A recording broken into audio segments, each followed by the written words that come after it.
کہا یہ جا رہا ہے کہ ٹیررزم کی بنیاد جہاد ہے. تو اب ہمارے بھائی نے جو کہا کہ یہ موضوع ٹھیک نہیں تھا، سماج اور ایکتا اور سمانتا اور اکوالٹی اور تمام چیزوں پر ہمیں بحث کرنی چاہیے کہ اس کا بھی موقع ہے. لیکن مجھے لگا ریلیونٹ اس لیے کہ جس چیز پر ہمیں ڈیفینسو کیا جا رہا ہے وہ اس پہ ہمیں معلوم ہونا چاہیے کہ کیوں ڈیفینسو کیا جا رہا ہے. بہت آسان بات ہے کہ کہہ دیا جائے کہ مسلمان جہادی، اور بلکہ اب تو نام ہی مسلمانوں کا نہیں ہے، جہادیوں سے نپٹنا ہے اور جہادیوں سے یہ کرنا ہے اور جہادیوں سے وہ کرنا ہے. تو اب مسلمان کی اصطلاح ہی ختم ہو گئی ہے. یا تو بہت ناراض ہو کے ملا کہہ دیتے ہیں اور بالکل کنزرویٹو، کسی کام کرنے نکما آدمی تو ملا ہے، اور جو کام کا آدمی ہے فساد پھیلانے والا وہ جہادی ہو گیا. تو یہ ہماری پہچان بنانے کی کوشش کی کہ اس پہچان کو جھگڑتے ہیں ہم. تو اب سوال یہ پیدا ہوتا ہے کہ کہاں کہاں تک ہم اپنے آپ کو الگ کرتے رہیں گے اسلامی رکن سے. نماز ہے، بنیادی رکن ہے، تو اذان پر بھی اعتراض ہے کہ لاؤڈ اسپیکر کا دینا چاہیے، نہیں ہونی چاہیے اذان. اگر یوٹیوب پہ آپ سیریز دیکھیں جو آ رہے ہیں تھوڑے سے ویڈیوز، اس میں تو حج کے بارے میں بھی کہا جا رہا ہے کہ عورتوں سے مولسٹیشن ہو رہا ہے وہاں. اس کے بعد ہندو جاگرن منچ نے یہ تحریک چلا رکھی ہے کہ قرآن میں 24 آیتیں وہ ہیں جن کے رہتے ہوئے مسلمان کبھی صحیح نہیں ہو سکتے، سدھر نہیں سکتے، اور ہندو مسلم میں ایکتا نہیں ہو سکتی، لہٰذا ان 24 آیتوں کو بھی نکال دیا جائے. تو یہ ساری تحریکیں چل رہی، اسی کا ایک حصہ یہ ہے کہ جہاد پر ہمیں آپ کو ڈیفینسو کر دیا جائے. بنیادی بات یہ ہے کہ جس طرح آپ نماز نہیں چھوڑ سکتے ہیں ویسے ہی جہاد بھی نہیں چھوڑ سکتے. اسلام کا ایک پیکج ڈیل ہے، یہ نہیں ہو سکتا کہ یہ لے لیں اور وہ لے لیں اور یہ چھوڑ دیں اور وہ رکھ دیں. اگر آپ کو اللہ کی توحید پر ایمان لانا ہے اور رسول اللہ کی رسالت پر ایمان لانا ہے اور قرآن پر ایمان لانا ہے تو پھر ایک پیکج ڈیل ہے جس میں آپ کو چھوڑ نہیں سکتے. نہ زکوٰۃ چھوڑ سکتے ہیں آپ، نہ نماز چھوڑ سکتے ہیں آپ، نہ جہاد چھوڑ سکتے ہیں آپ، نہ حج چھوڑ سکتے ہیں آپ. اور اگر اسلام چھوڑنا چاہے تو سب چھوڑ دیجیے، ہمیں کوئی فکر نہیں. لیکن جب تک ہم مسلمان ہیں، جب تک ہمارے لیے پیکج ڈیل میں جہاد ویسے ہی واجب ہے کہ جیسے نماز اور جیسے حج اور جیسے زکوٰۃ، تو ہمیں سمجھ لینا چاہیے کہ ہمیں جہاد کے لیے کیوں شرمندہ ہونا چاہیے. جہاد کے لیے پروردگار عالم نے جو بات کہی ہے بالکل سامنے کہی ہے کہ اسلام ایک پرو ایکٹیو مذہب ہے. ایسا مذہب نہیں ہے کہ آپ خاموشی سے بیٹھے دنیا کی برائیوں کو دیکھتے رہیں اور اچھائیوں کا مزہ لیتے رہیں. نہیں، آپ پارٹیسپیٹ کریں گے، اور جب پارٹیسپیٹ کریں گے تو قرآن کی آیتیں یہ بتاتی ہیں کہ آپ کو امر بالمعروف اور نہی عن المنکر آپ کے فرائض میں شامل ہے. یہی تو کہا کتنی اچھی امت ہو تم لوگ کہ جسے خداوند عالم نے دنیا میں پیدا کیا انسانوں کی بھلائی کے لیے، تأمرون بالمعروف وتنہون عن المنکر، کہ آپ دنیا میں برائیوں کو روکیں اور اچھائیوں کو پھیلائیں. اور اس کے بعد پروردگار عالم کی طرف سے آپ پر یہ ذمہ داری عائد ہے. زکوٰۃ دنیا میں چیریٹی ہوتی ہے، کرسچینٹی میں بڑی اچھی بات ہے، لیکن چیریٹی دینا ہے کسی کو جو مانگے ہاتھ پھیلا کے. زکوٰۃ فرض ہے آپ کا، کوئی ہاتھ پھیلا کے مانگنے نہیں آئے گا، آپ پر ذمہ داری ہے کہ آپ جا کے اسے پہنچائیں. تو آپ اندازہ لگائیے کہ ہمارے مذہب میں جو دان دھرم بھی ہے وہ مانگنے والے کا پنیہ نہیں ہے، دینے والے کا پنیہ نہیں ہے، وہ ہمارے لیے ہے کہ ہم اس تک پہنچا دیں جو ہماری فرض ہے اسے پورا کر دیں. میرے دوستوں، میرے عزیزوں، قرآن میں جہاں جہاد کا تذکرہ ہے وہ ایسا تذکرہ ہے کہ جہاد ان کے لیے واجب کیا گیا. جہاد نہیں بلکہ قتال لفظ آیا ہے. ہم ہر جہاد کو قتالی سمجھتے ہیں، لہٰذا قتل عام کو جہاد کہنا چاہ رہے تھے، حکومت بڑھانے کے لیے، تلوار چلانے کے لیے جہاد. لیکن ایسا نہیں ہے. جہاد کا تو روٹ پڑے جہد، کوشش. جو کوشش کرنے والا ہوتا ہے وہ مجاہد ہوتا ہے. اور مجاہد کا طریقہ صرف یہ نہیں ہوتا کہ تلوار لے کے کھڑا ہو جائے. مجاہد کا طریقہ یہ ہوتا ہے دل سے برا کہے برائی کو. مجاہد کا طریقہ یہ ہوتا ہے زبان سے برا کہے برائی کو. مجاہد کا طریقہ یہ ہوتا ہے قلم سے برا کہے برائی. اسی لیے جہاد بالسیف بھی ہے، جہاد باللسان بھی ہے، جہاد بالقلم بھی ہے، سارے جہاد ہیں. ان میں صرف اس جہاد کو جسے ہم کہتے ہیں تلوار کا جہاد، اسے قرآن نے بڑے کنڈیشنل طریقے سے، ریسٹرکٹڈ طریقے سے رکھا ہے. وہ پہلی دفعہ جو اس کا حکم ہوا ہے قرآن کریم میں جہاد کے لیے وہ سورہ حج کی 29ویں آیت میں آتا ہے. اجازت دی جاتی ہے قتال کے ان لوگوں جن پر ظلم کیا گیا ہے. ظلم کیا کیا گیا؟ انہیں اپنے گھروں سے نکال دیا گیا. جرم ان کا یہ تھا کہ وہ کہتے تھے اللہ ہمارا رب ہے. تو اللہ ان مظلوموں کی حمایت کرنے پر قدرت رکھتا ہے. جہاد کے لیے ضروری ہے، قتال کے لیے جب ہاتھ میں تلوار آ جائے کہ آپ پر پہلے ظلم ہوا. اگر آپ پر پہلے ظلم نہیں ہوا تو آپ کو تلوار ہاتھ میں لینے کا کا حق نہیں ہے. جہاں ظلم ہوا ہے وہاں دفاع ہے.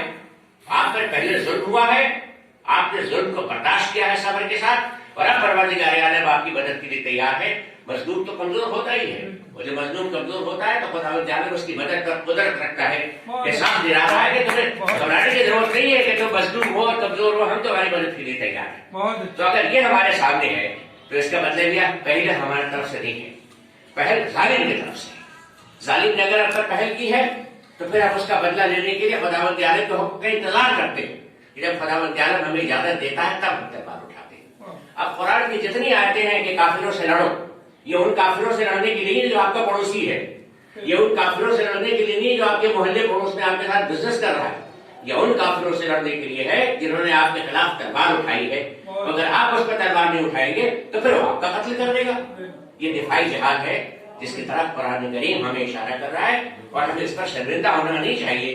دنیا کے ہر قوم اور ہر مذہب اس بات کے لیے چاہے چھپ کے کہتا ہو کہ ہمیں نہیں, ہم لڑتے نہیں ہیں, ہم پریشان نہیں ہوتے ہیں, ہم دوسروں کو مارتے نہیں ہیں, لیکن حقیقت یہ ہے کہ کوئی ایسا نہیں ہے جو خاموشی سے پٹ لیتا ہو, بلکہ وہ چاہتا یہ ہے کہ دوسرا اگر ہم پر ظلم کر رہا ہے تو ہم اس کا جواب دیں. اور اسلام اس کو شرعی طریقے سے کہتا ہے کہ اگر ظلم کیا جائے گا تو تمہیں اتنا ہی جواب دینا ہے جتنا ظلم کیا گیا. اگر اس سے آگے بڑھ گئے تو تم ظالموں میں شامل ہو جاؤ گے, اور جب تم ظالموں میں شامل ہو جاؤ گے تو خداوند عالم تمہیں محبوب نہیں قرار دے گا. خداوند عالم کہتا ہے انصاف سے بدلہ دو, بدلہ اتنا ہی لینا ہے جتنا تم پر ظلم کیا گیا ہے, اس سے زیادہ بدلہ لینا نہیں ہے. تو یہ تو صرف جہاد کے سلسلے میں ایک عام بات تھی, لیکن مجھے جو آپ سے کہنا تھا وہ یہ کہنا تھا کہ ہندوستان میں اگر اسلامی شریعت کا نفاذ ہو رہا ہوتا تو ہم ان باتوں پر گفتگو کرتے کہ جہاد میں ہم کیا کریں, اور زکوٰۃ میں کیا کریں, اور خمس میں کیا کریں, اور ہم نماز میں کیا کریں, سب باتیں کریں. لیکن ہندوستان کا حکومت کا کانسٹیٹیوشن ہے, اور جب کانسٹیٹیوشن ہمارے سامنے موجود ہے تو جو ہمارا عمل ہوگا اپنے سماج کے لیے تو قرآن سے ہے, لیکن ملک کے لیے تو قانون سے. جو قانون سے ہے تو ہمیں قانون پر گفتگو کرنی چاہیے کہ قانون کیا ہمیں ایکویلٹی دے رہا ہے کہ نہیں دے رہا ہے. شبیر صاحب ماہر قانون موجود ہیں, وہ سمجھ سکتے ہیں اس بات کو, اور بتا بھی دیں گے انشاءاللہ میری تقریر کے بعد انہیں کا نمبر آنے والا صدارتی تقریر میں, کہ ہندوستان کے کانسٹیٹیوشن میں انڈیویجول یونٹ ہے, حقوق فرد کے ہیں, سماج کے اور قوم کے حقوق نہیں ہیں. جہاں فرد کا حق سامنے آ جائے گا وہاں قوم کا اور سماج کا حق سامنے نہیں رہتا. تو حکومت کے جتنے حکومت فیصلے ہوتے ہیں, کورٹ کے جتنے فیصلے آتے ہیں, سب انڈیویجول کے سامنے آ جاتے ہیں. اب یہ بات آئی جہاد کی جس کا ذکر کیا گیا, کس کا حق کب آئے, کنورٹ نہیں ہو سکتا, محبت نہیں کر سکتا, شادی نہیں کر سکتا. کیا حکومت کا اختیار ہے کہ دو بالغوں کے بیچ میں کھڑا کرے دیوار کہ یہ پابندی نہیں رہے گی, اور یہ مذہب ہوگا, اور یہ لینا ہوگا, وہ لینا ہوگا. مذہب ہمارا اپنا ہے, ہم جیسے چاہے مذہب اختیار کریں, جو چاہے مذہب بدل لے. اسلامی حکومت ہوتی تو مرتد قتل کر دیا جاتا, لیکن اسلامی حکومت تو نہیں ہے. تو مسلمان آج ہندو ہو رہے ہیں, رہیں گے, تو جو ہندو مسلمان ہو رہے ہیں وہ بھی رہیں گے. حکومت کو اس کا اختیار نہیں ہے کہ ہندو کو مسلمان ہونے کے لیے تو کہنے کہ گھر واپسی ہو گئی. مسلمان اگر ہندو ہو جائے تو گھر واپسی ہے, اور ہندو اگر مسلمان ہو جائے تو یہ جہاد ہو جائے.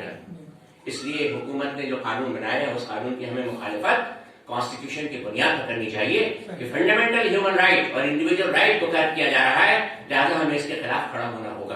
اور جب اس کے خلاف ہم کھڑے ہوں گے تو ہمیں یہ دیکھنا پڑے گا کہ اس میں ہندو اور مسلمان کا مسئلہ نہیں, اس میں انسان اور انسان کا مسئلہ ہے, اس میں محبت کا مسئلہ ہے, شادی کا مسئلہ ہے. ہندو لڑکی سے مسلمان شادی کر لے, مسلمان لڑکی سے ہندو شادی کر لے, ان کے ماں بھی ناراض, ان کے باپ بھی ناراض, ان کا خاندان ناراض, سب ناراض ہوا کرے.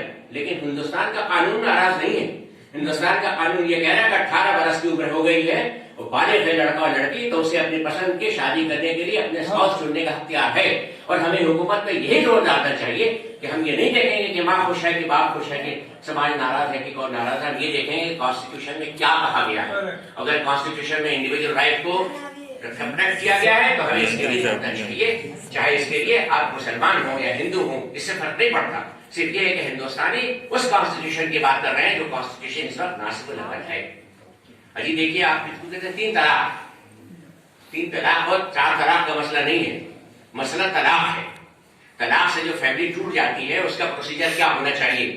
سب سے بہترین طریقہ تو یہی تھا جو سرکار نے لکھا ہے کہ قرآنی طریقے سے جو طلاق ہے اس طلاق میں تو یہ کہا جاتا ہے کہ یہ پروسیجر ہے، صلح وصالحت کی گنجائش ہے، گھر ٹوٹنے کو بچانے کے لیے 3 موقع دیے جا رہے ہیں۔ اب اگر کوئی بدقسمت اپنی لائف لائن کو خود ہی ختم کرنا چاہ رہا ہے اور ایک ہی ساتھ طلاق دے رہا ہے تو اس طلاق کی ویلیڈیٹی نہیں ہے۔ اگر طلاق کی ویلیڈیٹی نہیں ہے تو حکومت یہ کہہ سکتی ہے طلاق انویلڈ ہے، یہ تمہاری بیوی اور تم اس کے میاں اور تمہارے سارے اختیارات جو بیوی کے ہیں ملنے چاہیے۔ اس کو کرمنلائز کرنے کی کیا ضرورت ہے کہ جو 3 طلاق دے گا اسے جیل میں ڈال دیا جائے؟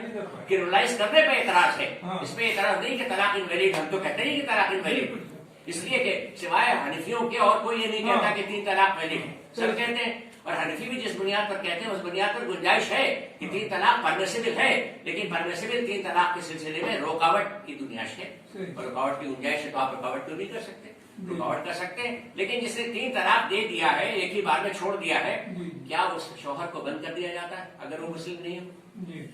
عیسائیوں میں طلاق ہو سکتی ہے، ہندوؤں میں طلاق ہو سکتی ہے، بودھوں میں طلاق ہو سکتی ہے، وہ جیل نہیں جا رہے ہیں، جیل ہو جا رہا ہے جو مسلمان۔ تو یہ کہا جائے گا مسلم طلاق کو کرمنلائز کرنے کا مطلب یہ ہوتا ہے کہ آپ ایسا کرنا چاہتے ہیں کہ ہندوؤں کے حکم کے تابع کر دینا چاہتے ہیں کہ مسلمان طلاق دے کے جیل کے اندر چلا جائے، اور جب جیل کے اندر چلا جائے تو اس کا گھر بھی تباہ ہے، اس کی بیوی بھی تباہ ہے، اس کے بچے بھی تباہ ہے اور وہ خود بھی تباہ ہے، نتیجہ خود برابر نہیں ہوا۔ ایک سول قانون کو کرمنلائز کرنے کا مطلب کیا ہے؟ آپ دیکھیے وہ 376 کے معاملات ہوا کرتے تھے، ہومو سیکسولیٹی کے معاملات ہوا کرتے تھے، کرمنل تھے، انہیں ڈی کرمنلائز کیا گیا۔ جو بغیر فطری ہے، جس کا کوئی تعلق نہیں ہے فطرت سے، جو تمام ہمارے فطرت کے خلاف ہے، اسے آپ سول بنانا چاہتے ہیں، اور جو فطرت کے مطابق ہے کہ میاں بیوی کے طلاق کس طریقے سے ہو گئی، اس سول کو آپ کرمنلائز کرنا چاہتے ہیں۔ یہ نیت کا کھوٹ ہے، اور اس نیت کو کھوٹ کے خلاف ہمیں اور آپ کو ہندوستان کے کانسٹیٹیوشن کی بنیاد بس بہت لمبی باتیں نہیں ہے، آپ کے سامنے 12 منٹ مسلم رہنے کے ساتھ جو سوال ہمارے اپنی انڈین آئیڈینٹی اپنے کانسٹیٹیوشن کی بنیاد پر رکھی جائے گی، ہم انڈیا کے سٹیزن ہیں اور ہم یہ نہیں ہونے دیں گے کہ قانون کا نفاذ سلیکٹیولی کیا جائے، کہ عامر خان پر نفاذ ہوگا اور پشوپتی جی پر نہیں ہوگا۔ یہ نہیں ہو سکتا کہ قانون کا نفاذ اس کا گھر توڑ دیا جائے عتیق کا، اور کسی اور نے جو حکومت کی زمین پہ قبضہ کر رکھا اسے نہ توڑا جائے۔ بلڈوزر چلے تو قانون کے مطابق سب پہ چلے، یہ نہیں ہو سکتا کہ سلیکٹیولی کسی پہ چلائے۔ بدقسمتی حکومت کی یہ ہے، یوگی کی بھی اور مودی کی بھی، کہ انہوں نے قانون کا نفاذ سلیکٹیولی کرنا شروع کر دیا۔ سلیکٹیولی جہاں قانون کا نفاذ کیا جائے گا وہاں ہمیں کھڑا ہونا ہوگا کہ ٹھیک ہے حکومت کی زمین پر کوئی قبضہ نہیں کر سکتا، لیکن قبضہ کرنے والا ہندو ہے تو اس پر بھی بلڈوزر چلنا چاہیے، قبضہ کرنے والا مسلمان ہے تو اس میں بلڈوزر چلنا چاہیے۔ یہ تو نہیں ہو سکتا کہ آپ مسلمان سمجھ کے اس میں بلڈوزر چلا دیں۔ قانون کا نفاذ سلیکٹیولی کیا جا رہا ہے، اس کے لیے ہمیں ہوشیار ہو جانا چاہیے۔ بدقسمتی یہ ہے کہ مسلمان سنگھرش نہیں کر رہے ہیں، یہ جہاد سنگھرش ہے، حق کی آواز کو بلند کرنے کا نام ہے جہاد، نہیں کر رہے ہیں، نہیں اگر کر رہے ہیں دلت کر رہا ہے، سامنے کھڑا ہے، میں دیکھ رہا ہوں چندر شیکھر کو آتا ہے، کھڑا ہوتا ہے، بہت لڑتا ہے جب تک۔ تو اگر ہم یہ نہیں کر سکتے کہ خود کھڑے ہو جائیں تو جو کھڑا ہے اس کے ساتھ تو دے دیں، اتنا تو ہم کر سکتے ہیں۔ اگر ہمارے اندر ہمت نہیں آ رہی ہے کہ یہ تو ہندو ہے اور ہندو حکومت ہمیں تو ستائے گی، پریشان کرے گی، کیا وجہ ہے سی اے پر گولیاں چل رہی ہیں، شاہین باغ کو ہٹا دیا گیا لیکن راکیش ٹکیت کے اوپر گولی چلانے کی ہمت نہیں پڑی، لال قلعے میں جھنڈا لہرا دیا گیا، بھگوا وہ جو جھنڈا ہوتا ہے ان کا سرداروں کا، لیکن اس پر گولی نہیں چلی، کیا وجہ ہے؟ اس کی وجہ یہ ہے کہ حکومت ان سے خوف کھاتی ہے۔ حکومت کی یہ مجال نہیں ہے کہ جاٹوں کے خلاف کوئی آواز اٹھا دے، سمجھایا جا رہا ہے، بنایا جا رہا ہے، بجایا جا رہا ہے، ہمارے خلاف ہوگا، اگر ہم کھڑے ہوں گے تو ہمارے اوپر گولیاں چلیں گی، ہمارے اوپر قانون کا نفاذ کیا جائے گا۔ تو جب ہمارے اوپر قانون کا نفاذ کیا جائے گا تو ہم خود اپنے اوپر قانون کا نفاذ کرتے ہیں کہ ہم وائلنس نہیں کریں گے۔ اگر ہم وائلنس نہیں کریں گے تو ہمارے اوپر کانسٹیٹیوشن لڑائی لڑنی ہے ہمیں، اس کے لیے کانسٹیٹیوشن لڑائی کی تیاری کریے۔ حکومت کے خلاف اگر ہم کوئی محاذ بننا چاہتے ہیں تو کانسٹیٹیوشن ہے، پیسفل طریقہ ہے، اور جو سنگھرش کر رہا ہے جاٹ سنگھرش کر رہا ہے۔ ہندوستان میں جاٹوں اور مسلمانوں کے درمیان بڑی چیز کی رہی ہے۔